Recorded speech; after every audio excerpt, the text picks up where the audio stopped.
नाम छोटा है लेकिन साउंड बहुत बड़ा। হায়দরাবাদে পুষ্পা টু দ্য রুল সিনেমার প্রিমিয়ারে পদদলিত হয়ে এক নারী ভক্তের মৃত্যুতে দুঃখ প্রকাশ করেছেন দক্ষিণী সিনেমার সুপারস্টার আল্লু অর্জুন। অনাকাঙ্ক্ষিত এমন ঘটনায় নিহত ভক্তের পরিবারকে ২৫ লাখ টাকা সহায়তা দেওয়ার ঘোষণা দিয়েছেন তিনি।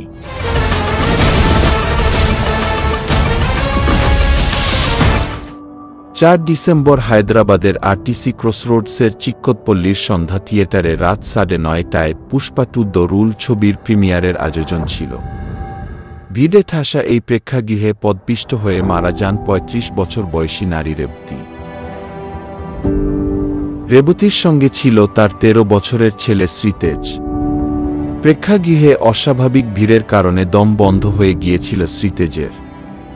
এ সময় পদদলিত হয়ে মারা যান রেবতী। এ ঘটনার ২ দিন পর দুঃখ প্রকাশ করে ক্ষতিগ্রস্ত ওই পরিবারের জন্য ২৫ লাখ রুপি সহায়তার ঘোষণা দিয়েছেন দক্ষিণী তারকা আল্লু অর্জুন। সঙ্গে ওই আহত শিশুর চিকিৎসার সব ব্যয়ভার বহন করারও ঘোষণা দেন। গতকাল এক্স হ্যান্ডেলে এসব জানিয়ে পোস্ট করেন আল্লু অর্জুন। পোস্টে লেখেন, তিনি গভীরভাবে মর্মাহত। শোকসন্তপ্ত পরিবারটির সঙ্গে ব্যক্তিগতভাবে সাক্ষাৎসহ সব ধরনের সহায়তার আশ্বাস দিয়েছেন জনপ্রিয় এই অভিনেতা।